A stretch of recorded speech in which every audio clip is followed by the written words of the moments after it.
Good morning, dear students. Welcome to today's online class. ഇന്ന് നമ്മൾ discuss ചെയ്യാൻ പോകുന്ന ടോപ്പിക് ഫസ്റ്റ് മൊഡ്യൂളായിട്ടുള്ള ഇൻട്രൊഡക്ഷൻ ടു ഫിനാൻഷ്യൽ അക്കൗണ്ടിംഗ് ആണ്, ഓർ ഇൻട്രൊഡക്ഷൻ ടു അക്കൗണ്ടിംഗ്. ഈ ചാപ്റ്ററിൽ എന്താണ് അക്കൗണ്ടിംഗ് എന്നും അക്കൗണ്ടിങ്ങിൻ്റെ ബേസിക് ആയിട്ടുള്ള ടേംസ് എന്തൊക്കെയാണെന്നും, അതായത് ഡെഫിനിഷൻസ്,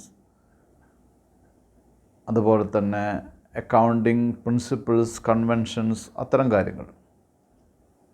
ദെൻ അത് കഴിഞ്ഞതിന് ശേഷം the rules of debit and credit.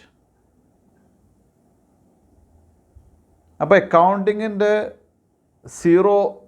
From the zero beginning ആണ്, തുടക്കം മുതൽ എങ്ങനെ ജേർണലൈസ് ചെയ്യാം, rules of debit and credit മുതൽ പഠിക്കുക എന്ന് പറഞ്ഞു കഴിഞ്ഞാൽ അക്കൗണ്ടിങ്ങിൻ്റെ ബേസിക് ആയിട്ടുള്ള ഇൻഫർമേഷൻസ് ഉള്ള ടോപ്പിക്കാണ്. വളരെ ബേസിക് ആയിട്ടുള്ള ഇൻഫർമേഷൻസ് മുതൽ ആണ് നമ്മുടെ ഫിനാൻഷ്യൽ അക്കൗണ്ടിങ് സ്റ്റാർട്ട് ചെയ്യുന്നത്. അപ്പോൾ rules of debit and credit എങ്ങനെയാണ് ജേർണലൈസ് ചെയ്യുക,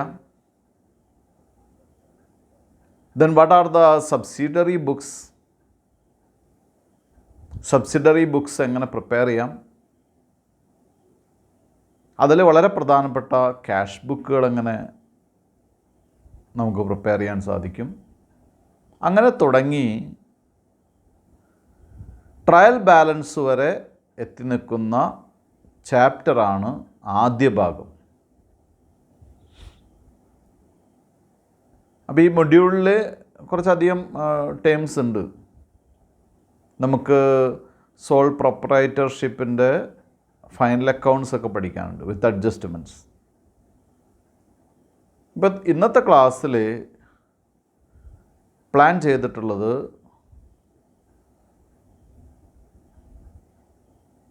meaning of accounting, definition of accounting, then accounting principles,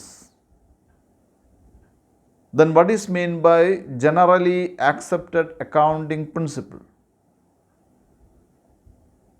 then what are the divisions or parts of GAAP. ഇത്തരം കാര്യങ്ങളൊക്കെയാണ് ഇന്നത്തെ ക്ലാസ്സിൽ പ്രധാനമായിട്ടും ഉൾപ്പെടുത്തിയിട്ടുള്ളത്. നമുക്ക് നോക്കാം, what is mean by accounting. Accounting is the recording or reporting financial transactions record ചെയ്യുക, അത് റിപ്പോർട്ട് ചെയ്യുക എന്നുള്ളതാണ് അക്കൗണ്ടിങ് എന്ന് പറയുന്നത്. ഏറ്റവും സിമ്പിളായിട്ടാണ് ഞാൻ പറഞ്ഞത് എന്താണ് അക്കൗണ്ടിങ്. നമുക്കറിയാം, ഒരു ബിസിനസ് സ്ഥാപനം തുടങ്ങുമ്പോൾ തന്നെ അതിനൊരുപാട് എക്സ്പെൻസുകൾ വരുന്നു. അതിനു വേണ്ടുന്ന മൂലധനം, ക്യാപിറ്റൽ ആ ബിസിനസ്മാൻ കൊണ്ടുവരുന്നു. അപ്പോൾ ഇതൊക്കെ, ഈ ട്രാൻസാക്ഷൻസൊക്കെ ഇക്കണോമിക് ട്രാൻസാക്ഷൻസാണ്, ബിസിനസ്സുമായിട്ട് റിലേറ്റ് ചെയ്തിട്ടുള്ള ട്രാൻസാക്ഷൻസാണ്. ഇത്തരം ട്രാൻസാക്ഷൻസ് ബിസിനസ്മാൻ, ഓണർ എന്ത് ചെയ്യുന്നു, ക്ലാസിഫൈ ചെയ്ത്, ഡിവിഷൻ ചെയ്ത്, തരംതിരിച്ച്, അനലൈസ് ചെയ്ത് റെക്കോർഡ് ചെയ്യുന്നു ഇൻ എ സിസ്റ്റമാറ്റിക് മാനർ. അതൊരു സിസ്റ്റമാറ്റിക് മാനറിൽ ചെയ്താലേ എന്താവുന്നുള്ളൂ, അക്കൗണ്ടിങ് ആവുന്നുള്ളൂ. അപ്പോൾ അതൊക്കെ നമുക്ക് ഡെഫിനിഷനിൽ നോക്കാം. അപ്പോൾ എന്താണ് മീനിങ് എന്ന് പറഞ്ഞപ്പോഴാണ് ഇത്തരം കാര്യങ്ങൾ നമ്മൾ ഡിസ്കസ് ചെയ്തത്. അപ്പോൾ ഇക്കണോമിക് ട്രാൻസാക്ഷൻസ് അല്ലെങ്കിൽ ഫിനാൻഷ്യൽ ട്രാൻസാക്ഷൻസ് സിസ്റ്റമാറ്റിക്കായി റെക്കോർഡ് ചെയ്യുകയും റിപ്പോർട്ട് ചെയ്യുകയും ചെയ്യുന്ന പ്രോസസ്സിനെ നമുക്ക് വളരെ സിമ്പിളായിട്ട് അക്കൗണ്ടിങ് എന്ന് പറയാം. ഇനി നമുക്ക് നോക്കാം എന്താണ് ഫിനാൻഷ്യൽ അക്കൗണ്ടിങ്ങിൻ്റെ മീനിങ്, എന്താണ് അതിൻ്റെ ഡെഫിനിഷൻ, എന്തൊക്കെയാണ് അതിൻ്റെ ബേസിക് ആയിട്ടുള്ള ഇൻഫർമേഷൻസ് എന്തൊക്കെയാണെന്ന് നോക്കാം. അപ്പോൾ ആദ്യം നമുക്ക് മീനിങ് ഓഫ് ഫിനാൻഷ്യൽ അക്കൗണ്ടിങ് നോക്കാം. Accounting is a system of recording and reporting business transactions in financial terms to interested parties. Accounting എന്ന് പറഞ്ഞാൽ basically is a system of recording and reporting business transactions in financial terms. Business ട്രാൻസാക്ഷൻ്റെ financial ടേംസിൽ record ചെയ്യുക, report ചെയ്യുക എന്നുള്ളത് തന്നെയാണ് നമ്മൾ എന്തായിട്ട് പറയേണ്ടത് ഫിനാൻഷ്യൽ അക്കൗണ്ടിങ് അല്ലെങ്കിൽ അക്കൗണ്ടിങ് എന്ന് പറയുന്നത്. ഇനി ഇതിൻ്റെ ഡെഫിനിഷൻ നോക്കാം. നമുക്ക് ഡെഫിനിഷൻ സാധാരണ രീതിയിൽ ചോദിക്കാൻ സാധ്യതയുള്ളതാണ്. According to American Institute of Certified Public Accountants, accounting is the art of recording. It is an art of recording, classifying and summarizing in a significant manner in terms of money, transactions and events which are in part at least of a financial character and interpreting the result thereof. അപ്പോൾ ഇവിടെ ഒരു detailed ഡെഫിനിഷനാണ് പറഞ്ഞിട്ടുള്ളത്. According to American Institute of Certified Public Accountants, accounting is an art of recording. It is an art of recording. അത് റെക്കോർഡിങ്ങിൻ്റെ ഒരു ആർട്ടാണ്. Then എന്താണ് art of recording, classifying and summarising, അല്ലേ? In a significant manner in terms of money, എന്താണ് transactions and events. അപ്പോൾ which are in part at least of a financial character and interpreting the result thereof. അപ്പോൾ നമുക്കതിനെ മനസ്സിലാക്കാൻ പറ്റാവുന്ന രീതിയിൽ പറഞ്ഞാൽ financial ക്യാരക്ടറുള്ള ബിസിനസ് ട്രാൻസാക്ഷൻസിനെ നമ്മൾ എന്ത് ചെയ്യുന്നു? ക്ലാസിഫൈ ചെയ്ത് സമ്മറൈസ് ചെയ്ത് ഒരു സിഗ്നിഫിക്കൻറ്റ് മാനറിൽ റെക്കോർഡ് ചെയ്യുകയും ദെൻ ഇൻ്റർപ്രറ്റ് ചെയ്ത് അതിൻ്റെ റിസൾട്ട് പറയുകയും ചെയ്യുന്ന, അല്ലെങ്കിൽ റിസൾട്ട് കൊടുക്കുകയും ചെയ്യുന്ന, അല്ലെങ്കിൽ റിസൾട്ട് നൽകുകയും ചെയ്യുന്ന പ്രോസസ്സിനെയാണ് എന്തായിട്ട് പറയുന്നത് അക്കൗണ്ടിങ് എന്ന് പറയുന്നത്. ഞാനൊന്നുകൂടി പറയാം. ഫിനാൻഷ്യൽ ക്യാരക്ടറുള്ള ബിസിനസ് ട്രാൻസാക്ഷൻസ് ഓർ ഇവൻറ്റ്സ്, അത് നമ്മളെന്ത് ചെയ്യുന്നു? അത് ക്ലാസിഫൈ ചെയ്ത്, അത്തരം ട്രാൻസാക്ഷൻസിനെ ക്ലാസിഫൈ ചെയ്ത് സമ്മറൈസ് ചെയ്ത് ഒരു സിഗ്നിഫിക്കൻറ്റ് മാനറിൽ എന്ത് ചെയ്യുന്നു? റെക്കോർഡ് ചെയ്ത് and interpreting the result thereof, then അതിൻ്റെ റിസൾട്ട് ഇൻ്റർപ്രറ്റ് ചെയ്യുകയും ചെയ്യുന്ന പ്രോസസ്സിനെയാണ് നമ്മൾ എന്തായിട്ട് പറയുന്നത് അക്കൗണ്ടിങ് എന്ന് പറയുന്നത്. In short, accounting is a system of collecting, classifying, summarising, analysing and reporting financial information about a firm. ചുരുക്കത്തിൽ അക്കൗണ്ടിങ് എന്ന് പറഞ്ഞാൽ ഇൻഫർമേഷൻസ് കളക്ട് ചെയ്യുന്നു, അത് ക്ലാസിഫൈ ചെയ്യുന്നു, തരംതിരിക്കുന്നു, സമ്മറൈസ് ചെയ്യുന്നു, അനലൈസ് ചെയ്യുന്നു and reporting financial information about a firm. ഇതാണ് നമുക്ക് ചുരുക്കത്തിൽ പറയാനുള്ളത്. And the analysis of the definition brings out the following functions of accounting. നേരത്തെ ഉള്ള ഡെഫിനിഷൻ അനലൈസ് ചെയ്യുമ്പോൾ അതിൻ്റെ ഫങ്ഷൻസ് നമുക്ക് പറയാൻ സാധിക്കും. എന്താണ്? Recording, classifying, summarising, deals with financial transactions, analysis and interprets, communicates, അല്ലേ? ഇതൊക്കെ അതിൻ്റെ ഫങ്ഷൻസ് ആയിട്ട് നമുക്ക് പറയാൻ സാധിക്കും. ഇത്രയാണ് നമുക്ക് എന്താണ് അക്കൗണ്ടിങ് എന്ന് ചോദിച്ചാൽ പറയാൻ സാധിക്കുന്ന കാര്യങ്ങൾ. Then financial accounting or nature of financial accounting. എന്താണ് ഫിനാൻഷ്യൽ അക്കൗണ്ടിങ്ങിൻ്റെ നേച്ചർ എന്ന് നോക്കാം നമുക്ക്. ഇവിടെ ഓരോ നേച്ചറും സെപ്പറേറ്റ് ആയിട്ട് തന്നെ പറഞ്ഞിട്ടുണ്ട്. First type of nature, financial accounting records historical data. Historical datas അപ്പോൾ നേച്ചറിൽ ടൈപ്പ് എന്ന് പറയുന്നത് എന്താണെന്ന് വെച്ചാൽ financial accounting records historical data എന്ന് പറഞ്ഞു കഴിഞ്ഞാൽ നമുക്കറിയാം, നമ്മൾ നേരത്തെ ഉള്ള ബിസിനസ് ട്രാൻസാക്ഷൻസ് നടന്ന അല്ലെങ്കിൽ എന്താണ് മുൻപ് നടന്ന അല്ലെങ്കിൽ ഇന്ന് നടന്ന ബിസിനസ് ട്രാൻസാക്ഷൻസ് ആണ് ഇന്ന് റെക്കോർഡ് ചെയ്യുന്നത്, അല്ലേ? ഫ്യൂച്ചറിൽ വരാനിരിക്കുന്നൊരു ബിസിനസ് ട്രാൻസാക്ഷൻ നമ്മൾ റെക്കോർഡ് ചെയ്യുന്നില്ല. അതുകൊണ്ട് തന്നെ ഫിനാൻഷ്യൽ അക്കൗണ്ടിങ് എന്ത് ഡാറ്റാസാണ് ഉപയോഗിക്കുന്നത്? ഹിസ്റ്റോറിക്കൽ ഡാറ്റാസാണ് ഉപയോഗിക്കുന്നത്, അല്ലേ? ഫ്യൂച്ചറിസ്റ്റിക് അല്ല. ഫിനാൻഷ്യൽ അക്കൗണ്ടിങ് ഫ്യൂച്ചറിസ്റ്റിക് ഡാറ്റയല്ല ഉപയോഗിക്കുന്നു. അപ്പോൾ ഹിസ്റ്റോറിക്കൽ കോസ്റ്റ് ടൈപ്പാണ്. Then objectives the main objective of the accounting is to record business transactions and to identify profitability, അല്ലേ? ബിസിനസ് ട്രാൻസാക്ഷൻസ് റെക്കോർഡ് ചെയ്യുക എന്നുള്ളതും പ്രോഫിറ്റബിലിറ്റിയും ഫിനാൻഷ്യൽ പൊസിഷനും കണ്ടുപിടിക്കുക എന്നുള്ളതുമാണ് പ്രധാനപ്പെട്ട ഒബ്ജക്റ്റീവായിട്ടുള്ളത്. പ്രധാന ലക്ഷ്യം എന്ന് പറയുന്നത് പ്രോഫിറ്റബിലിറ്റിയും അതുപോലെ തന്നെ ബിസിനസ്സിൻ്റെ ഫിനാൻഷ്യൽ പൊസിഷനും മനസ്സിലാക്കുക എന്നുള്ളതാണ്. Third point, subject matter is concern with the result of the whole business. Assessment of result, അല്ലേ? മുഴുവൻ ബിസിനസ്സിൻ്റെയും മുഴുവൻ ബിസിനസ്സിൻ്റെയും എന്ന് പറയുമ്പോൾ നിങ്ങൾ മനസ്സിലാക്കേണ്ടത് ഒരു കമ്പനി ആസ് എ ഹോൾ, അല്ലേ? കമ്പനിക്ക് പല ഡിവിഷൻസ് ഉണ്ടാവാം, പല ഡിപ്പാർട്ട്മെൻറ്റ്സ് ഉണ്ടാവാം, പല പ്ലാന്റുകളുണ്ടാവാം. അപ്പോൾ മുഴുവനായിട്ട് ആ കമ്പനിയുടെ മുഴുവനായിട്ടുള്ള എന്താണ് ഫിനാൻഷ്യൽ അസസ്മെൻറ്റ് ഓഫ് റിസൾട്ടാണ് ഫിനാൻഷ്യൽ അക്കൗണ്ടിങ് എന്ന് പറയുന്നത്. ഫോർത്ത് പോയിൻറ്റ്, കമ്പൽഷൻ എന്ന് പറയുന്നത് financial accounting mainly in statutory nature. Because എന്താണ് joint stock companies, banks, insurance കമ്പനീസിനൊക്കെ നിർബന്ധമായിട്ടും അവർക്ക് ഫിനാൻഷ്യൽ അക്കൗണ്ടിങ് എന്ന് പറയുന്നത് സ്റ്റാറ്റ്യൂട്ടറിയാണ്, അല്ലേ? അക്കൗണ്ടിങ് എന്ന് പറയുന്നത് അല്ലെങ്കിൽ എന്താണ് റെക്കോർഡ്സ് എന്ന് പറയുന്നത് അല്ലെങ്കിൽ പബ്ലിക്കേഷൻസ് ഓഫ് അക്കൗണ്ടിങ് ഡാറ്റ എന്ന് പറയുന്നത് സ്റ്റാറ്റ്യൂട്ടറിയാണ് ജോയിൻറ്റ് സ്റ്റോക്ക് കമ്പനിക്കും ബാങ്ക്സിനും ഇൻഷുറൻസിനൊക്കെ. Then fifth point, period. Usually financial accounting prepared for 1 year. സാധാരണയായിട്ട് ഒരു വർഷത്തേക്കാണ് ഫിനാൻഷ്യൽ അക്കൗണ്ടിങ് പ്രിപ്പയർ ചെയ്യുന്നത്. Then sixth point, data recorded.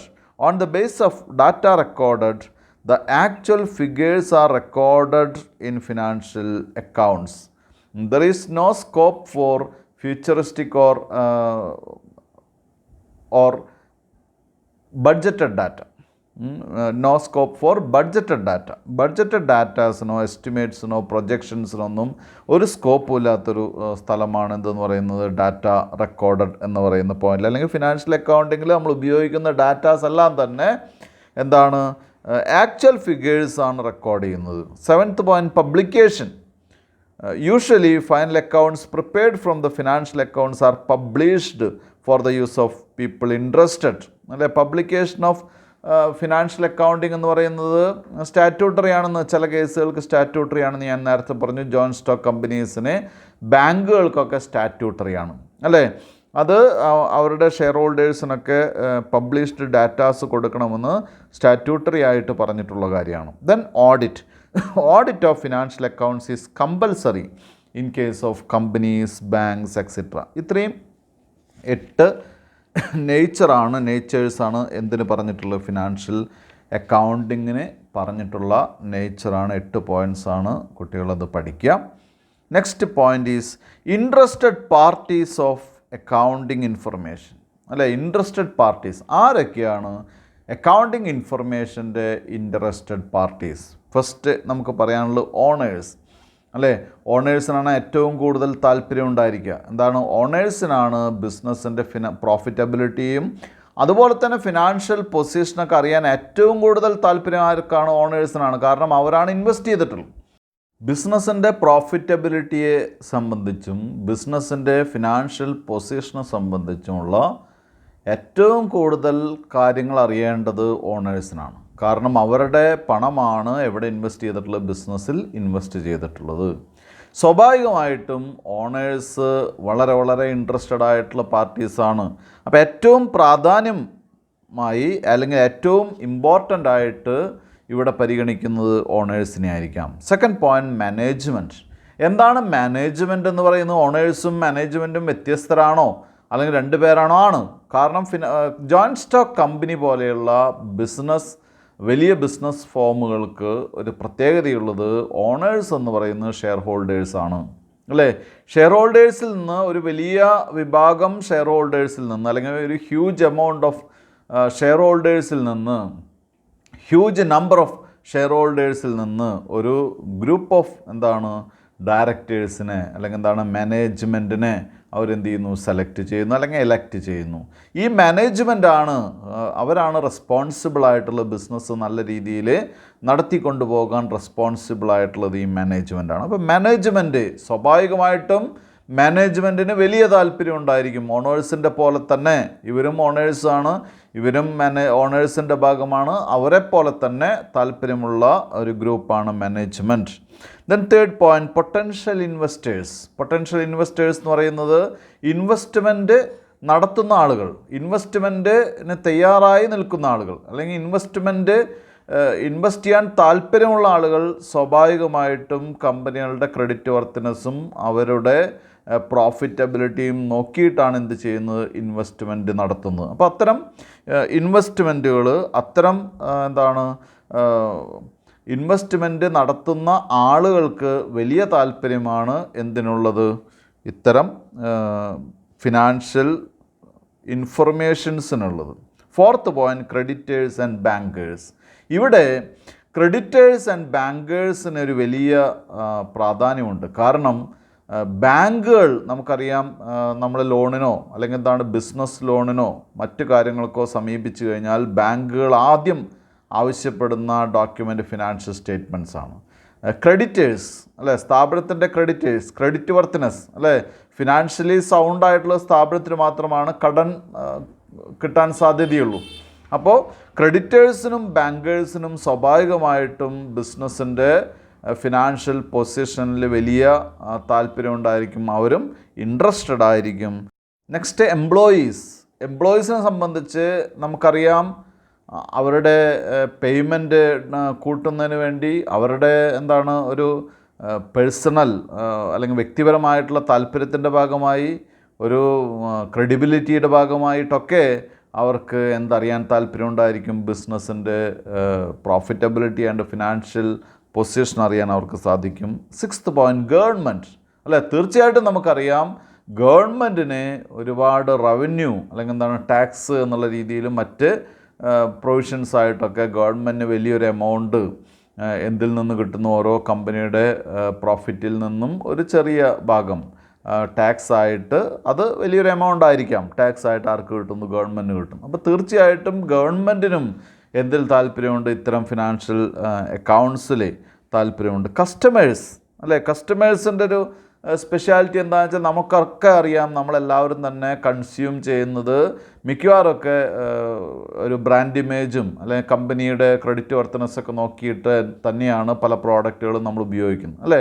അപ്പോൾ കമ്പനിയുടെ ക്രെഡിറ്റ് വർത്തിനെസ്സിൻ്റെ കാര്യത്തിൽ കസ്റ്റമേഴ്സും എപ്പോഴും അവരും ഇൻട്രസ്റ്റഡ് ആണ്. ദെൻ റിസർച്ചേഴ്സ് മാർക്കറ്റിലെ കമ്പനികളുടെ ക്രെഡിറ്റ് വർത്തിനെസ്, അവരുടെ ഉയർച്ച താഴ്ചകൾ പഠിക്കുന്ന റിസർച്ചേഴ്സിനും, അല്ലെങ്കിൽ ഓരോ കമ്പനിയുടെയും പ്രോഫിറ്റബിലിറ്റിയും മറ്റ് ഫിനാൻഷ്യൽ സ്റ്റെബിലിറ്റിയൊക്കെ റിസർച്ച് ചെയ്യുന്ന ആളുകൾക്കും ഇൻട്രസ്റ്റഡ് ആണ്, ഇത്തരം അക്കൗണ്ടിങ് ഇൻഫർമേഷൻസ് ഇൻട്രസ്റ്റഡ് ആണ്. അപ്പോൾ ഓരോ ഇൻട്രസ്റ്റഡ് പാർട്ടീസും അതിൻ്റെ റീസൺസും നമ്മൾ ഡിസ്കസ് ചെയ്തു. ഓണേഴ്സിനെ സ്വാഭാവികമായിട്ട് അറിയാലോ, അവർ ഇൻവെസ്റ്റ് ചെയ്യുന്ന ആളുകളാണ്, അവർക്ക് എന്ത് കിട്ടാൻ, അതിൻ്റെ റിട്ടേൺസ് കിട്ടണം, ഈ ബിസിനസ് നിലനിന്ന് പോകണം, അതിൻ്റെ താല്പര്യം അവർക്കുണ്ടാവും. മാനേജ്മെൻറ്റിനെ അവരെ ഇൻസിസ്റ്റ് ചെയ്യുന്ന പോളിസീസൊക്കെ വിജയകരമാണോ എന്ന് അവർക്ക് അറിയേണ്ടതായിട്ടുണ്ട്. പൊട്ടൻഷ്യൽ ഇൻവെസ്റ്റേഴ്സ് ഇൻവെസ്റ്റ് ചെയ്യണോ വേണ്ടയോ അല്ലെ, ഇൻവെസ്റ്റ്മെൻറ്റ് ഡിസിഷൻസ് എടുക്കുന്നത് ഇതിൻ്റെ ബേസിലാണ്. ക്രെഡിറ്റേഴ്സ് ആൻഡ് ബാങ്കേഴ്സ്, കമ്പനിക്ക് കടം കൊടുക്കുന്ന ആളുകളാണ് ക്രെഡിറ്റേഴ്സ് ആൻഡ് ബാങ്കേഴ്സ്, അവർക്ക് തീർച്ചയായിട്ടും ഇത്തരം ഡീറ്റെയിൽസ് അറിയേണ്ടതാണ്. എംപ്ലോയീസ് അല്ലേ, നല്ല സാലറിയും മറ്റ് പ്രൊവിഷൻസൊക്കെ, മറ്റ് അലവൻസുകളൊക്കെ കിട്ടുന്നതിന് വേണ്ടിയും കമ്പനിയുടെ ക്രെഡിറ്റ് വർത്തിനെസ് അറിയുന്നതിന് വേണ്ടിയൊക്കെ അവരത് നോക്കുന്നു. ഗവൺമെൻറ് അല്ലേ, ടാക്സ് മറ്റ് റിലേറ്റഡ് ആയിട്ടുള്ള ഐറ്റംസിന് വേണ്ടി ഗവൺമെൻറ് ഇൻട്രസ്റ്റഡ് ആണ്, കസ്റ്റമേഴ്സ് ഇൻട്രസ്റ്റഡ് ആണ്, കമ്പനിയുടെ റിസർച്ച് വർക്കുകൾ നടത്തുന്ന ആളുകൾക്കും ഇൻട്രസ്റ്റഡ് ആണ്. ഇത്തരം ഡോക്യുമെൻറ്റ്സ് അല്ലെങ്കിൽ പ്രിൻ്റഡ് ആയിട്ടുള്ള പബ്ലിഷ്ഡ് ആയിട്ടുള്ള അക്കൗണ്ട്സ് അവർക്കും ആവശ്യമാണ്. The next is scope of accounting or branches of accounting. അക്കൗണ്ടിങ്ങിൻ്റെ ബ്രാഞ്ചസ് എന്തൊക്കെയാണ്, സ്കോപ്പ് എന്തൊക്കെയാണ്? സ്കോപ്പ് പറയുകയാണെങ്കിൽ ഒരുപാട് ഐറ്റംസ് അക്കൗണ്ടിങ്ങിൽ വരുന്നുണ്ട് കേട്ടോ. സ്കോപ്പ് എന്ന് പറയുകയാണെങ്കിൽ സ്റ്റാറ്റിസ്റ്റിക്സ് അക്കൗണ്ടിങ്ങിൻ്റെ ഭാഗമാണ്, അതുപോലെ മാത്സ് ഒരു പരിധി വരെ ഭാഗമാണ്. ഇങ്ങനെ ഒരുപാട് കാര്യങ്ങൾ വരുന്നുണ്ടെങ്കിലും ഇത് ബേസ് ചെയ്യുന്നത് അക്കൗണ്ടിങ്ങിനെ ആയതുകൊണ്ടാണ് നമ്മൾ ഇങ്ങനെ പറയുന്നത് scope of accounting or branches of accounting. Then accounting branches can broadly be classified into the following categories. First one is financial accounting, and it is the original form of accounting.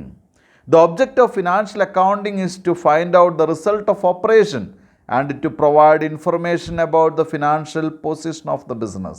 ഒന്നാമത്തെ വളരെ basic ആയിട്ടുള്ള original form of accounting ആണ് financial accounting.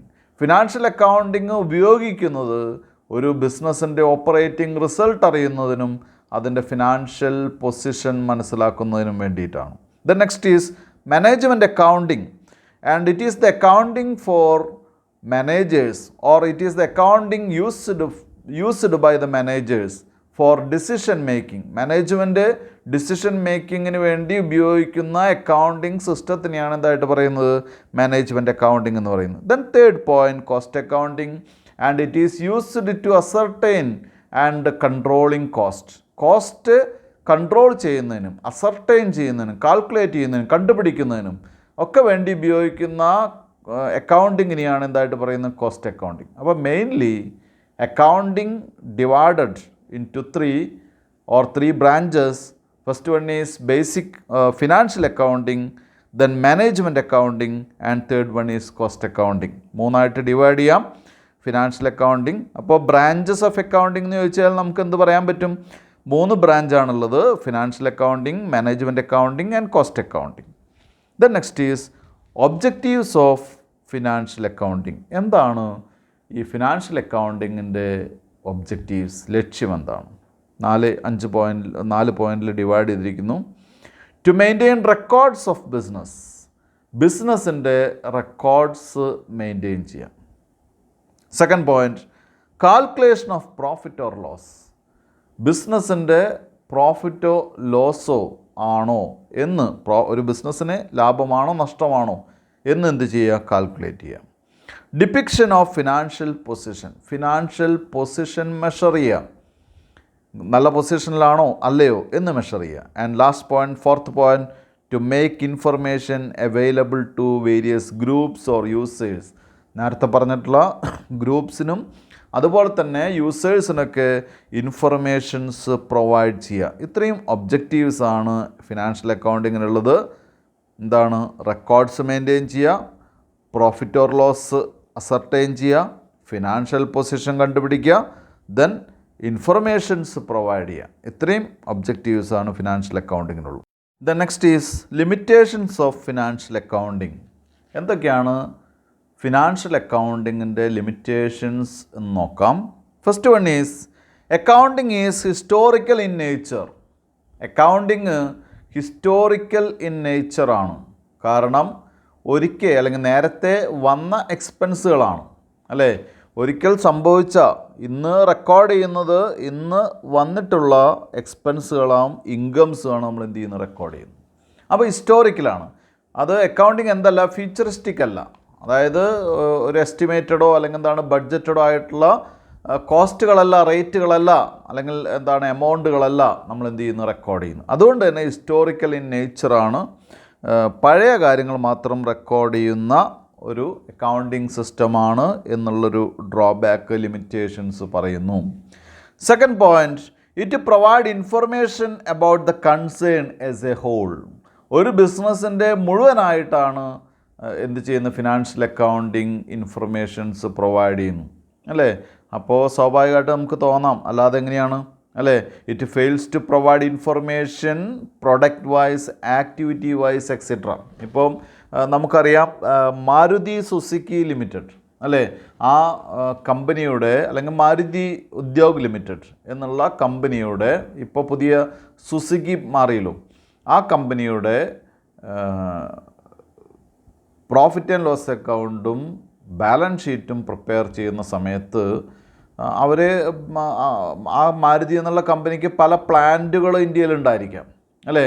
അവർ പല brand കാറുകൾ മാർക്കറ്റിൽ introduce ചെയ്യുന്നു. പക്ഷേ ഇതൊന്നും എവിടെ ഒരു പരാമർശിക്കുന്ന ഘടകങ്ങളല്ല, അവരുടെ ഫൈനൽ അക്കൗണ്ടിൽ റിഫ്ലക്റ്റ് ചെയ്യുന്ന പോയിൻറ്റ്സ് അല്ല. അവർ ആ കമ്പനിയുടെ മുഴുവനായിട്ട്, ഒരു കമ്പനി മുഴുവനായിട്ട് ആ കമ്പനിക്കുള്ള പ്രോഫിറ്റബിലിറ്റിയും അവരുടെ ഫിനാൻഷ്യൽ സ്റ്റാറ്റസും ആണ് എന്തിലൂടെ, ഫിനാൻഷ്യൽ അക്കൗണ്ടിങ്ങിലൂടെ എക്സ്പ്ലെയിൻ ചെയ്യുന്നത്. അതേസമയം അവരുടെ പ്ലാന്റ് വൈസ് ആയിട്ടുള്ള പ്രോഫിറ്റബിലിറ്റി, അവരുടെ പ്രോഡക്റ്റ് വൈസ് ആയിട്ടുള്ള പ്രോഫിറ്റബിലിറ്റി ഒന്നും തന്നെ ഫിനാൻഷ്യൽ അക്കൗണ്ടിൽ നിന്നും എന്ത് ചെയ്യാൻ സാധിക്കില്ല, മെഷർ ചെയ്യാൻ സാധിക്കില്ല. Third point, it records information which can be quantitatively measured. അല്ലേ? ഇൻഫർമേഷൻസ് ക്വാണ്ടിറ്റേറ്റീവ്ലി മെഷർ ചെയ്യുന്ന ഇൻഫർമേഷൻസ് മാത്രമേ റെക്കോർഡ് ചെയ്യുള്ളൂ. ഒരു ബിസിനസ് സ്ഥാപനത്തിൻ്റെ പ്രോഫിറ്റ് മാത്രമേ നമ്മൾ എന്ത് ചെയ്യുന്നുള്ളൂ, അല്ലെങ്കിൽ പ്രോഫിറ്റബിലിറ്റി, അതുപോലെ തന്നെ ഫിനാൻഷ്യൽ, ഇപ്പോഴത്തെ ഫിനാൻഷ്യൽ സ്റ്റാറ്റസ്, ഇത്തരം കാര്യങ്ങൾ മാത്രമേ നമ്മൾ എന്ത് ചെയ്യുന്നുള്ളൂ, റെഫർ ചെയ്യുന്നുള്ളൂ, അല്ലെങ്കിൽ മെഷർ ചെയ്യാൻ സാധിക്കുള്ളൂ. അതിൽ ക്വാളിറ്റി വൈസ് ആയിട്ടുള്ള കുറേ കാര്യങ്ങളുണ്ട്. അല്ലേ? അവരുടെ ഓരോ മാനേജേഴ്സിൻ്റെയും മാനേജ്മെൻറ്റിൻ്റെ, പുതിയ മാനേജ്മെൻറ്റിൻ്റെ ക്വാളിറ്റി, അല്ലേ, അവരുടെ ഇമ്പ്രൂവ്മെൻറ്റ്, അങ്ങനെയുള്ള ക്വാളിറ്റേറ്റീവ് ആയിട്ടുള്ള പുതിയ പ്രോഡക്റ്റിൻ്റെ ക്വാളിറ്റി, അല്ലേ, അങ്ങനെയുള്ള ക്വാളിറ്റേറ്റീവ് ആയിട്ടുള്ള ഇൻഫർമേഷൻസ് ഒന്നും തന്നെ എവിടെ എടുക്കുന്നില്ല, ഈ ഫിനാൻഷ്യൽ അക്കൗണ്ടിങ്ങിൽ മെഷർ ചെയ്യപ്പെടുന്നില്ല. Then fourth point, accounting records show only actual cost figures. Accounting റെക്കോർഡ്സിലെ ആക്ച്വൽ കോസ്റ്റ് ഫിഗേഴ്സ് മാത്രമേ എന്ത് ചെയ്യുന്നുള്ളൂ, എക്സ്പ്ലെയിൻ ചെയ്യുന്നുള്ളൂ, അല്ലെങ്കിൽ റെക്കോർഡ് ചെയ്യുന്നുള്ളൂ. അല്ലേ? റിയൽ കോസ്റ്റ് പക്ഷേ അതിനേക്കാൾ ഒരുപാട് കൂടുതലാവും. ഒരു പ്രോഡക്റ്റ് ഉണ്ടാക്കാൻ വേണ്ടി നമ്മൾ ശ്രമിക്കുമ്പോൾ, അല്ലേ, ശ്രമിക്കുന്ന സമയത്ത് ഒരുപാട് ശ്രമങ്ങൾ നടത്തി പരാജയപ്പെട്ടതിന് ശേഷമാണ് നമുക്ക് എന്ത് ചെയ്യാൻ സാധിക്കുന്നത്, ആ പ്രോഡക്റ്റ് ഉണ്ടാക്കാൻ സാധിച്ചത്. പക്ഷേ നേരത്തെ ഉണ്ടാക്കിയ, അല്ലെങ്കിൽ നേരത്തെ നമ്മൾ നടത്തിയ ശ്രമങ്ങളുടെ എക്സ്പെൻസുകളൊന്നും തന്നെ ചിലപ്പോൾ റെക്കോർഡ് ചെയ്യപ്പെട്ടു എന്ന് വരില്ല. അപ്പോൾ അത്തരം കേസ് ചിലപ്പോൾ റെക്കോർഡ് ചെയ്യാം, അല്ലെങ്കിൽ റെക്കോർഡ് ചെയ്യപ്പെട്ടു എന്ന് വരും. അതുപോലെയുള്ള എക്സാമ്പിൾസാണ് പറയുന്നത് എന്താണ്, റിയൽ അല്ലെങ്കിൽ ആക്ച്വൽ കോസ്റ്റ് മാത്രമേ നമ്മൾ എന്ത് ചെയ്യുന്നുള്ളൂ, റെക്കോർഡ് ചെയ്യുന്നുള്ളൂ. ചിലപ്പോൾ റിയൽ കോസ്റ്റ് എന്ന് പറയുന്നത് അതിനേക്കാളൊക്കെ കൂടുതലായിരിക്കാം എന്ന് മാത്രമേ. അതുകൊണ്ട് തന്നെ ഒരു കറക്റ്റ് ഇൻഫർമേഷൻ ആവണമെന്നില്ല. അല്ലേ? റെക്കോർഡഡ് കോസ്റ്റ്, ഒരു പ്രൊവൈഡ് ചെയ്യുന്ന റെക്കോർഡഡ് കോസ്റ്റ് എന്ന് പറയുന്ന ഒരു കറക്റ്റ് ഇൻഫർമേഷൻ ആവണമെന്നില്ല. Fifth point, use of different accounting methods reduces the reliability of accounts. അല്ലേ? പല മെത്തേഡ്സ് നമ്മൾ ഉപയോഗിക്കുന്നു. ഇപ്പം നമുക്കറിയാം, നമ്മുടെ നാട്ടിൽ തന്നെ പല സ്ഥാപനങ്ങൾ പല സോഫ്റ്റ്വെയർ ഉപയോഗിച്ചിട്ടാണ് അവർ അക്കൗണ്ടിങ് വർക്ക് നടത്തുന്നത്. അല്ലേ? ഓരോരുത്തരും അവരവർക്ക് സ്യൂട്ടബിൾ ആയിട്ടുള്ള സോഫ്റ്റ്വെയർ ഉപയോഗിച്ചിട്ടാണ് എന്ത് ചെയ്യുന്നത്, അക്കൗണ്ടിങ് വർക്കുകൾ നടത്തിക്കൊണ്ടിരിക്കുന്നു. അല്ലേ? അപ്പോൾ എല്ലാത്തിൻ്റെയും റിസൾട്ട് ഏകീകൃതമായിട്ട് വരണമെന്നാണ് നമ്മുടെ നാട്ടിലെ നിയമം. അല്ലേ?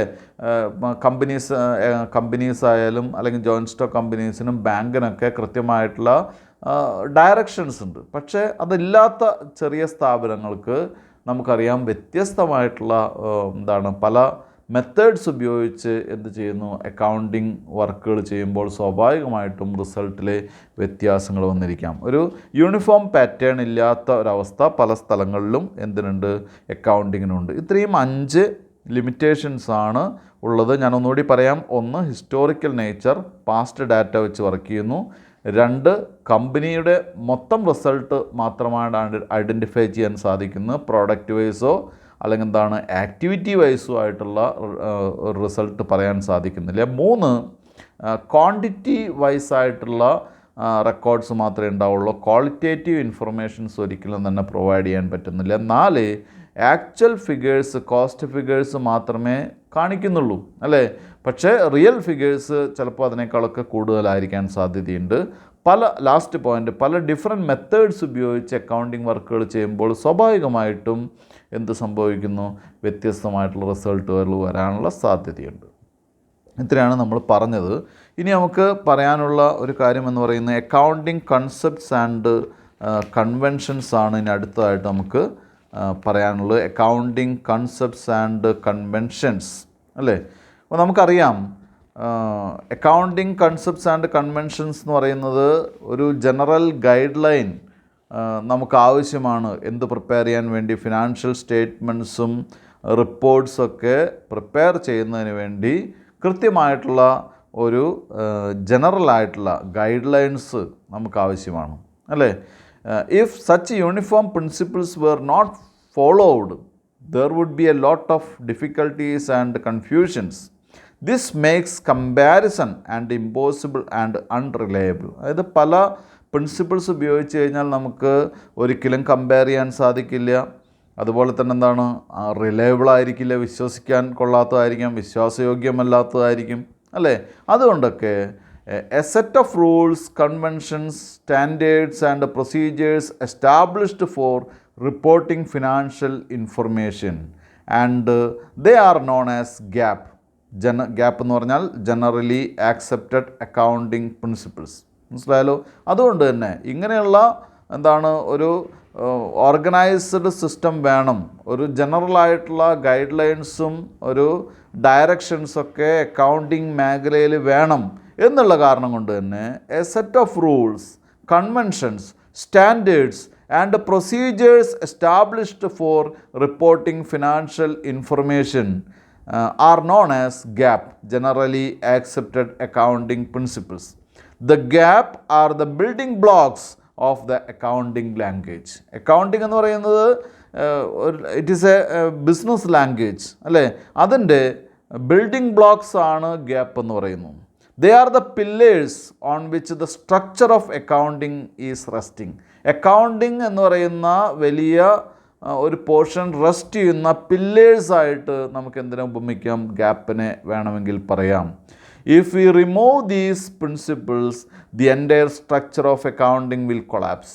ഈ ഗ്യാപ്പ് എന്ന് പറയുന്ന ഈ പ്രിൻസിപ്പിൾസും ഈ കൺവെൻഷൻസും അതുപോലെ തന്നെ സ്റ്റാൻഡേർഡ്സൊക്കെ നമ്മൾ റിമൂവ് ചെയ്യുകയാണെങ്കിൽ അക്കൗണ്ടിങ് എന്ത് ചെയ്യും? അത് താഴേക്ക് പതിക്കും, അത് കൊളാപ്സ് ആയിരിക്കും. ഇത്രയാണ് നമുക്ക് അക്കൗണ്ടിങ് കൺസെപ്റ്റ്സ് ആൻഡ് കൺവെൻഷൻസിനെ പറ്റി പറയാനുള്ളത്. Then these principles or these generally accepted accounting principles can be classified into the following categories. ഈ പ്രിൻസിപ്പിൾസിനെ നമുക്ക് പല കാറ്റഗറീസായിട്ട് ഡിവൈഡ് ചെയ്യാം, 4 കാറ്റഗറീസായിട്ട് ഡിവൈഡ് ചെയ്യാം. That is first one is accounting assumptions or concepts. Accounting assumptions or concepts. Second point, accounting principles or conventions. Accounting principles or conventions. Third point, modifying principles. Modifying principles.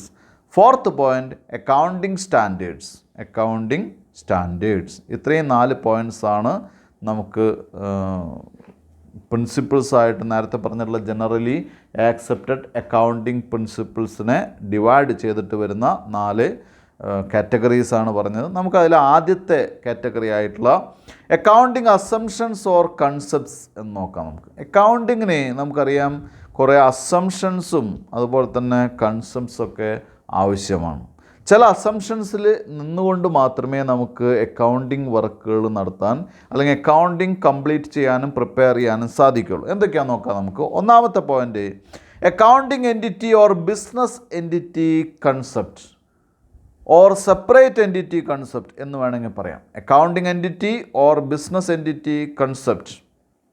Then ഇവിടെ ഈ കൺസെപ്റ്റിൽ പറയുന്നത് this concept seeks to make a distinction between the business and the owner or proprietor. ഇവിടെ ബിസിനസ്സും പ്രൊപ്രൈറ്ററും വ്യത്യസ്തമാണ്, അല്ലെങ്കിൽ എന്താണ്, separate ആണ് എന്നാണ് ഇവിടെ പറയുന്നത്, അല്ലേ? 2 പേർക്കും entity means something having separate existence. ബിസിനസ്സിന് ബിസിനസ്മാനിൽ നിന്ന് വ്യത്യസ്തമായിട്ടുള്ള ഒരു നിലനിൽപ്പുണ്ട് എന്നാണ് ഇവിടെ ഉദ്ദേശിക്കുന്നത്. അതായത് ബിസിനസ്മാൻ വേറെ, ബിസിനസ് വേറെ. നമ്മൾ പറയില്ലേ, ഒരു പ്രൊപ്രൈറ്റർ, ഓണർ, അദ്ദേഹം ബിസിനസ്സിലേക്ക് പണം ഇൻവെസ്റ്റ് ചെയ്യുന്നു, അതിന് നമ്മൾ ക്യാപിറ്റൽ എന്ന് പറയുന്നു, അല്ലേ? അപ്പം ഞാൻ തുടങ്ങുന്നൊരു ബിസിനസ്സിലേക്ക് ഞാൻ പണം ഇൻവെസ്റ്റ് ചെയ്യുമ്പോൾ അത് എൻ്റെ ക്യാപിറ്റലാണ്. പക്ഷേ ബിസിനസ്സിനെ സംബന്ധിച്ച് അതൊരു ലയബിലിറ്റിയാണ്, അല്ലേ? ബിസിനസ്സിനെ സംബന്ധിച്ച് ഓണർ ഇൻവെസ്റ്റ് ചെയ്യുന്ന പണം ഒരു ലയബിലിറ്റിയാണ്. അതുകൊണ്ടാണ് പറയുന്നത് ബിസിനസ് വേറെ, ഓണർ വേറെ, അല്ലേ? Separate existence എന്തിനുണ്ട്? ബിസിനസ്സിനുണ്ട്. ഓണറിൽ നിന്ന് വ്യത്യസ്തമാണ് ബിസിനസ്, അല്ലേ? ഓണറിൻ്റെ ഇൻവെസ്റ്റ്മെൻറ്റിനെ ലയബിലിറ്റി ആയിട്ട് കാണുന്ന ഒരു കൺസെപ്റ്റിനെയാണ് നമ്മളിവിടെ എന്തായിട്ട് പറയുന്നത്? അക്കൗണ്ടിങ് എൻറ്റിറ്റി അല്ലെങ്കിൽ ബിസിനസ് എൻറ്റിറ്റി കൺസെപ്റ്റ് എന്ന് പറയുന്നത്, അല്ലേ? വ്യത്യസ്തമായിട്ടുള്ള ഒരു തലത്തിലാണ് ഓണറിനെയും അതുപോലെ തന്നെ ബിസിനസ്സിനെയും കാണുന്നത്. ബിസിനസ്സിൽ ഇൻവെസ്റ്റ് ചെയ്യുന്ന ഓണറുടെ ക്യാപിറ്റൽ ഇവിടെ എന്തായിട്ട് പരിഗണിക്കുന്നു? ലയബിലിറ്റി ആയിട്ട് പരിഗണിക്കുന്നു. അതുകൊണ്ടാണ് ഇതിനെ ആ കൺസെപ്റ്റ് എന്ന് പറയുന്നത്. അപ്പോൾ നമ്മൾ എന്ത് ചെയ്യുന്നു? ഒരു ബിസിനസ്സുകാരൻ സ്വന്തം റൂമിൽ അല്ലെങ്കിൽ എന്താണ് സ്വയം പ്രോപ്പർട്ടിയിൽ ബിസിനസ് നടത്തുമ്പോൾ അതിനെ റെൻറ്റ് എഴുതിയെടുക്കുന്നു, അല്ലെങ്കിൽ റെൻറ്റ് പരിഗണിക്കുന്നു, അല്ലെങ്കിൽ റെൻറ്റ് കാൽക്കുലേറ്റ് ചെയ്യുന്നു. ബിസിനസ്സിൻ്റെ പ്രോഫിറ്റ് ഓർ ലോസ് പരിഗണിക്കുന്ന സമയത്ത് കൊടുക്കാവുന്ന റെൻറ്റ് എന്ത് ചെയ്യുന്നു? അവിടെ നമ്മൾ ട്രീറ്റ് ചെയ്യുന്നു, അല്ലേ? അത്തരം കാര്യങ്ങൾ ബിസിനസ്സിൽ നിന്ന് ബിസിനസ്മാൻ പണം എടുത്തു കഴിഞ്ഞാൽ അത് കടം വാങ്ങിയ പോലെ ട്രീറ്റ് ചെയ്യുന്നു. ബിസിനസ്സിലേക്ക് പണം ഇൻവെസ്റ്റ് ചെയ്ത് കഴിഞ്ഞാൽ അത് ലയബിലിറ്റി ആയിട്ട് എന്ത് ചെയ്യുന്നു? കണക്കാക്കുന്നു. അതിനെയാണ് ഇവിടെ accounting entity or business entity concept എന്ന് പറയുന്നത്, അല്ലേ? Then going concern. According to this concept, it is assumed that the business will last for a long time and transactions considered accordingly. നമ്മൾ റെക്കോർഡ് ചെയ്യുന്ന സമയത്ത്, ബിസിനസ് ട്രാൻസാക്ഷൻസ് റെക്കോർഡ് ചെയ്യുന്ന സമയത്ത് ഈ business ഇങ്ങനെ തുടർന്നു പോകും. ഇതിപ്പോൾ അടുത്ത കാലത്തൊന്നും നിർത്തും അല്ലെങ്കിൽ അവസാനിപ്പിക്കും എന്നുള്ള രീതിയിലല്ല. ഇത് കണ്ടിന്യൂസ് ആയിട്ട് ഒരുപാട് വർഷങ്ങൾ നിലനിൽക്കും എന്നുള്ള പോയിൻ്റ് ഓഫ് വ്യൂവിൽ നിന്നുകൊണ്ടാണ് നമ്മൾ എന്ത് ചെയ്യുന്നത്? അക്കൗണ്ടിങ് വർക്കുകൾ റെക്കോർഡ് ചെയ്യുന്നത് അല്ലെങ്കിൽ അക്കൗണ്ടിങ് വർക്കുകൾ നടത്തുന്നത്. Third point, money measurement concept. Transactions involving money or money's worth only will be recorded in the books of the business. പണം കൊണ്ട് അളക്കാവുന്നത് മാത്രമാണ് നമ്മൾ എന്ത് ചെയ്യുന്നത്? റെക്കോർഡ് ചെയ്യുന്നത്, അല്ലേ? The transactions involving money or money's worth only will be recorded in the books of the business. ആ ബിസിനസ്സിൽ നമ്മൾ റെക്കോർഡ് ചെയ്യുന്ന അല്ലെങ്കിൽ ബിസിനസ്സിൽ വരുന്ന പണം കൊണ്ട് അളക്കാവുന്ന അല്ലെങ്കിൽ പണമോ പണം കൊണ്ട് അളക്കാവുന്നതായിട്ടുള്ള ഐറ്റംസ് മാത്രമേ നമ്മൾ എന്ത് ചെയ്യുന്നുള്ളൂ? റെക്കോർഡ് ചെയ്യുന്നുള്ളൂ. ഫോർത്ത് പോയിൻറ്റ്, അക്കൗണ്ടിങ് പീരീഡ്, അല്ലേ? നമുക്കറിയാം സാധാരണ യൂഷ്വലി ഒരു വർഷത്തേക്കാണ് എന്ത് ചെയ്യുന്നത്? അക്കൗണ്ടിങ് പീരീഡായിട്ട് പരിഗണിക്കുന്നത്. ചില സമയത്തത് 6 മാസമോ 3 മാസമൊക്കെ ആയിരിക്കാം. ഇപ്പോൾ ഇൻ ബിറ്റ്വീൻ ഇയർ ബിസിനസ് തുടങ്ങിക്കഴിഞ്ഞാൽ ആ ഫിനാൻഷ്യൽ ഇയറിൽ ചിലപ്പോൾ 3 മാസമോ 6 മാസമോ 8 മാസമൊക്കെ ഉണ്ടാവുള്ളൂ കേട്ടോ. പക്ഷേ സാധാരണഗതിയിൽ അക്കൗണ്ടിങ് പീരീഡ് എന്ന് പറയുന്നത് 1 ഇയർ ആണ്, അല്ലെങ്കിൽ 12 months ആണ് എന്ന് വേണമെങ്കിൽ പറയാം നമുക്ക്. അപ്പോൾ ഇതാണ് അക്കൗണ്ടിങ് അസംഷൻസ് ഓർ കൺസെപ്റ്റ്സ്. ഞാനൊന്നുകൂടി പറയാം. ബിസിനസ് ഓർ അക്കൗണ്ടിങ് എൻറ്റിറ്റി കൺസെപ്റ്റാണ് ഒന്ന്. ബിസിനസ്മാനെ ബിസിനസ്സിൽ നിന്ന് വ്യത്യസ്തനായിട്ട് കണക്കാക്കുന്ന കൺസെപ്റ്റാണ്. ഗോയിങ് കൺസേൺ കൺസെപ്റ്റ്, ഈ ബിസിനസ് ഒരുപാട് നാൾ തുടർന്ന് പോകും എന്നുള്ള രീതിയിലാണ് നമ്മൾ എമൗണ്ടുകളൊക്കെ റെക്കോർഡ് ചെയ്യുന്നത്. മണി മെഷർമെൻറ്റ് കൺസെപ്റ്റ്, പണം കൊണ്ട് അളക്കാവുന്ന കാര്യങ്ങളോ പണമോ ആണ് റെക്കോർഡ് ചെയ്യുന്നത്. 4, അക്കൗണ്ടിങ് പീരീഡ് സാധാരണഗതിയിൽ 1 ഇയർ അല്ലെങ്കിൽ 12 മാസമോ അതല്ലെങ്കിൽ എന്താണ് ഇൻ ബിറ്റ്വീൻ ആൻ ഇയർ, ഒരു വർഷത്തിന് ഇടയ്ക്കൊക്കെ തുടങ്ങുകയാണെങ്കിൽ മാത്രമാണ് സാധാരണ കുറച്ച് ഇൻ്റർവെല്ലിൽ എന്ത് ചെയ്യുന്ന അക്കൗണ്ടിങ് പീരീഡ് വരുന്നത്. അല്ലെങ്കിൽ യൂഷ്വലി 1 ഇയർ ഓർ 12 months ആണ്. ഇത്രയാണ് അക്കൗണ്ടിങ് എൻറ്റിറ്റി അല്ലെങ്കിൽ അക്കൗണ്ടിങ് അസംഷൻസ് ഓർ കൺസെപ്റ്റ്സ് എന്ന് പറയുന്നത്. The next is accounting principles or conventions. ഇനി നമുക്ക് പഠിക്കാനുള്ളത് പ്രിൻസിപ്പിൾസാണ് ഓർ കൺവെൻഷൻസ്. എന്തൊക്കെയാണ് അതിൻ്റെ പ്രിൻസിപ്പിൾസ് നോക്കാം നമുക്ക്. എന്തൊക്കെയാണ് കൃത്യമായിട്ടുള്ള മേജറായിട്ടുള്ള പ്രിൻസിപ്പിൾസ് എന്തൊക്കെയാണെന്ന് നോക്കാം നമുക്ക്. അതിൽ first one, revenue realisation concept. Revenue realisation concept എന്ന് പറഞ്ഞാൽ നമുക്കറിയാം ബിസിനസ്സിൽ റവന്യൂ റിയലൈസ് ചെയ്യുന്നു, ഇൻകം റിയലൈസ് ചെയ്യുന്നു, അല്ലേ? നമുക്ക് വരുമാനം വരുന്നു എന്നുള്ളൊരു കൺസെപ്റ്റ് ഉണ്ടായിരിക്കും. നമുക്ക് ക്യാഷായിട്ടോ അല്ലെങ്കിൽ മറ്റ് കൺസിഡറേഷനൊക്കെ ആയിട്ടോ എന്ത് കിട്ടുന്നു? റവന്യൂ റിയലൈസ് ചെയ്യും എന്നൊക്കെയുള്ള കൺസെപ്റ്റ് ഉണ്ട്. ആ റവന്യൂ റിയലൈസേഷൻ കൺസെപ്റ്റ് എന്ന് പറയുന്നത് എന്താണ്? ബിസിനസ് നടത്തി എന്ത് ചെയ്യുന്നു? ബിസിനസ് സെയിൽസിലൂടെയോ മറ്റു കാര്യങ്ങളിലൂടെയോ നമുക്ക് ഇൻകം റിസീവ് ചെയ്യാൻ സാധിക്കുന്നു. സെക്കൻഡ് പോയിൻറ്റ്, വെരിഫയബിൾ ഒബ്ജക്റ്റീവ്, അല്ലേ? വെരിഫയബിൾ ഒബ്ജക്റ്റീവ്സ് എന്ന് പറയുന്നത് നമ്മൾ അക്കൗണ്ട് ചെയ്യുന്ന ഓരോ ഐറ്റംസും എന്താണ്, it is supported by a verifiable objectives. ഒരു സപ്പോർട്ടഡ് ഡോക്യുമെൻ്റ് വെച്ച് വെരിഫൈ ചെയ്യാൻ പറ്റുന്ന ഐറ്റംസാണ് നമ്മൾ എന്ത് ചെയ്യുന്നത്, റെക്കോർഡ് ചെയ്യുന്നത്. ഇപ്പോൾ നമുക്കറിയാം ഒരു ബിസിനസ്സിൽ ഒരു എക്സ്പെൻസാണ് സാലറി എന്ന് പറയുന്നൊരു എക്സ്പെൻസാണ് അല്ലേ. സാലറി സ്റ്റേറ്റ്മെൻറ്റാണ് അതിൻ്റെ വെരിഫൈ ചെയ്യാനുള്ള ഡോക്യുമെൻറ്റ്. നമ്മൾ ബാങ്കിലേക്ക് പണമടച്ചു എന്നുള്ളതിന് ബാങ്കിലെ നിന്ന് കിട്ടുന്ന വൗച്ചറിൻ്റെ കൗണ്ടർ ഫോയിലാണ് അതിൻ്റെ ഡോക്യുമെൻറ്റ് അല്ലേ. നമ്മളൊരു കൂലിപ്പണിക്കാരന് പേയ്മെൻറ്റ് കൊടുത്തു എന്നുള്ളതിന് ക്യാഷ് വൗച്ചറാണ് അതിൻ്റെ ഡോക്യുമെൻറ്റ്. ഇങ്ങനെ സെയിൽസ് നടന്നു എന്നുള്ളതിൻ്റെ ഡോക്യുമെൻ്റ് എന്ന് പറയുന്നത് സെയിൽസ് വൗച്ചറാണ് അല്ലേ. ഇൻവോയ്സ് വൗച്ചറല്ല, സെയിൽസ് ഇൻവോയ്സ് ആണ്. ഇങ്ങനെ നമ്മൾ അക്കൗണ്ട് ചെയ്യുന്ന ഓരോ ഐറ്റംസും നമുക്ക് എന്ത് ചെയ്യാൻ സാധിക്കുന്നു, വെരിഫൈ ചെയ്യാൻ സാധിക്കുന്നു അല്ലേ. കൃത്യമായിട്ടുള്ള വെരിഫിക്കേഷൻസ് നടത്താൻ നമുക്ക് സാധിക്കുന്നു വിത്ത് വിത്ത് ഡോക്യുമെൻറ്റ്സ് അല്ലേ. പ്രത്യേകിച്ചുള്ള documents, bill, invoice, vouchers, receipts ഒക്കെ വെച്ച് വെരിഫൈ ചെയ്യാൻ സാധിക്കുന്നു. ആ ഒബ്ജക്റ്റീവിനെയാണ് നമ്മൾ എന്തായിട്ട് പറയുന്നത്, വെരിഫയബിൾ ഒബ്ജക്റ്റീവ്, അല്ലെങ്കിൽ ആ പ്രിൻസിപ്പിളിനെയാണ് നമ്മൾ എന്തായിട്ട് പറയുന്നത്, verifiable objective. Then next is third point, matching principle അല്ലേ. മാച്ചിങ് പ്രിൻസിപ്പിൾസ് എന്ന് പറയുന്നത് എല്ലാ ഐറ്റവും നമ്മൾ എന്ത് ചെയ്യുന്നു, മാച്ച് ചെയ്യാൻ സാധിക്കുന്നു. ഒരു എക്സ്പെൻസ് വന്നാൽ അതിനൊരു ഇൻകം ഉണ്ടായിരിക്കും, ഒരു അസറ്റ് വന്നാൽ അതിനൊരു ലയബിലിറ്റി ഉണ്ടായിരിക്കും അല്ലേ, ഒരു ഡെബിറ്റ് വന്നാൽ അതിനൊരു ക്രെഡിറ്റ് ഉണ്ടായിരിക്കും. അപ്പോൾ അത് കൃത്യമായിട്ട്, അതല്ലെങ്കിൽ നമുക്ക് വളരെ സിമ്പിൾ സെൻസിൽ പറയാം എന്താണ്, ബിസിനസ്സിൻ്റെ ഇൻകവും എക്സ്പെൻസും എന്ത് ചെയ്യുന്നതായിരിക്കണം, മാച്ച് ചെയ്യുന്നതായിരിക്കണം. ബിസിനസ്സിൻ്റെ ഇൻകത്തിനേക്കാൾ കുറവാണ് എക്സ്പെൻസ് ഉണ്ടെങ്കിൽ അവിടെ എന്തുണ്ടായിരിക്കും, പ്രോഫിറ്റ് ഉണ്ടായിരിക്കും. ഇങ്ങനെ മാച്ച് ചെയ്യാൻ പറ്റുന്ന പ്രിൻസിപ്പിളിനെയാണ് എന്തായിട്ട് പറയുക, അല്ലെങ്കിൽ അതിനെയാണ് മാച്ചിങ് പ്രിൻസിപ്പിൾ എന്ന് പറയുന്നത് അല്ലേ. നമുക്ക് കിട്ടുന്ന വരുമാനത്തിനേക്കാൾ കുറവാണ് നമ്മുടെ എക്സ്പെൻസ് എന്നുണ്ടെങ്കിൽ അവിടെ പ്രോഫിറ്റ് ഉണ്ട്. നമുക്ക് കിട്ടുന്ന റവന്യൂവിനേക്കാൾ കൂടുതലാണ് എക്സ്പെൻസ്, അവിടെ ലോസ് ഉണ്ട്. ഇങ്ങനെ മാച്ച് ചെയ്യാൻ പറ്റുന്നതിനെയാണ്, അല്ലെങ്കിൽ അതിനെയാണ് മാച്ചിങ് പ്രിൻസിപ്പിൾ എന്ന് പറയുന്നത്. The next is full disclosure. Full disclosure എന്ന് പറയുന്നത് നമ്മുടെ this convention demands that accounting statement should disclose all material facts of the business for the benefit of its various users. ഇവിടെ കൃത്യമായിട്ട് ഈ കൺവെൻഷൻ ഡിമാൻഡ് ചെയ്യുന്നു, നമുക്കറിയാവുന്ന എല്ലാ കാര്യങ്ങളും കൃത്യമായിട്ട് എവിടെ റെക്കോർഡ് ചെയ്യണം, ഈ ഡോക്യുമെൻറ്റ്സിൽ, അല്ലെങ്കിൽ അക്കൗണ്ടിങ് ഡോക്യുമെൻറ്റിൽ കൃത്യമായിട്ട് റെക്കോർഡ് ചെയ്യണം. അത് ആർക്ക് വേണ്ടിയിട്ടാണ്, വേരിയസ് അക്കൗണ്ടിങ്ങിൻ്റെ, അല്ലെങ്കിൽ ഫിനാൻഷ്യൽ സ്റ്റേറ്റ്മെൻറ്റ്സിൻ്റെ വേരിയസ് യൂസേഴ്സിന് അറിയുന്നതിന് വേണ്ടി. നമുക്കറിയാവുന്ന കമ്പനിയുടെ അറിയാവുന്ന എല്ലാ മെറ്റീരിയൽ ഫാക്റ്റുകളും തന്നെ എവിടെ റെക്കോർഡ് ചെയ്യണം, ഫിനാൻഷ്യൽ സ്റ്റേറ്റ്മെൻറ്റ്സിൽ റെക്കോർഡ് ചെയ്യണം. അതിനെയാണ് ഫുൾ ഡിസ്ക്ലോഷർ. എന്തെങ്കിലും കാര്യങ്ങൾ ലോസോ അല്ലെങ്കിൽ മറ്റ് നഷ്ടങ്ങളൊക്കെ തന്നെ മറച്ചു വയ്ക്കാൻ പാടില്ല. അക്കൗണ്ടിങ്ങിൽ എല്ലാ കാര്യങ്ങളും കൃത്യമായിട്ട് റെക്കോർഡ് ചെയ്തിരിക്കണം. അഞ്ചാമത്തെ പോയിൻ്റ്, ഡ്യുവൽ ആസ്പെക്റ്റ്. എല്ലാ കാര്യങ്ങളും എന്ത് ചെയ്യുന്നു, രണ്ട് ആസ്പെക്റ്റിൽ എടുക്കുന്നു, giving aspect and receiving aspect അല്ലേ. അസറ്റ്സ് ആൻഡ് ലയബിലിറ്റീസ്, എല്ലാ കാര്യങ്ങളും എന്ത് ചെയ്യുന്നു, അത് കൃത്യമായിട്ട് എന്തായിട്ട് പോകുന്നു, ഡ്യുവൽ ആസ്പെക്റ്റിൽ, ഗിവിങ് ആസ്പെക്റ്റ് ആൻഡ് ഒരു ഐറ്റം കിട്ടുമ്പോൾ അത് എക്സ്പെൻസ് വരുന്നതിന് ഇൻകം വരുന്നു, അതുപോലെ തന്നെ അസറ്റ്സ് വരുന്നതിന് liability. Then sixth point, historical cost അല്ലേ.